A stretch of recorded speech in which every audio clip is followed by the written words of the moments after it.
Salut, sunt șef Liviu Lambrino și pentru că felul în care arată preparatul final este aproape la fel de important ca procesul de gătire în sine, astăzi vom vorbi despre plating sau cum trebuie să arate o farfurie cu o estetică reușită. Sunt câteva reguli simple care ar trebui respectate pentru a obține o farfurie care să arate bine. În primul rând, jucați-vă cu texturile pentru a face preparatul să arate cât mai interesant. Folosiți sosuri, reducții, spume sau creme care să vă ajute să câștigați înălțime și volum. Apoi, folosiți-vă de culorile ingredientelor care, gătite corect, nu fac decât să câștige în intensitate.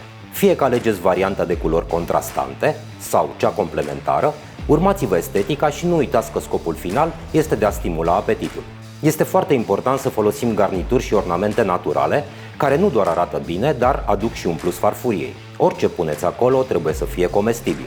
De asemenea, folosiți farfuria potrivită. Țineți totul cât mai simplu și nu uitați, spațiul negativ, liber, care lasă preparatul să respire, este la fel de important ca și elementele cu care faceți plating. Imaginați-vă farfuria ca pe o coală albă de desen și folosiți-vă creativitatea.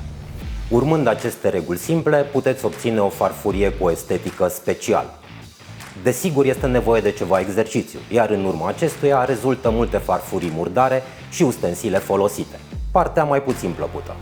Oricum, cine gătește nu ar trebui să spele vase, dar cineva totuși trebuie să le curețe.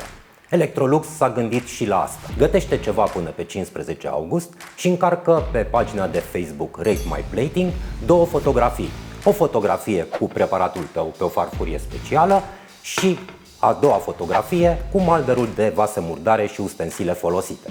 Poți câștiga o mașină de spălat vase oferite de Electrolux și alte premii speciale. Urmărește pagina de Facebook pentru detalii. Să aveți inspirație la plating și succes la câștigat premii!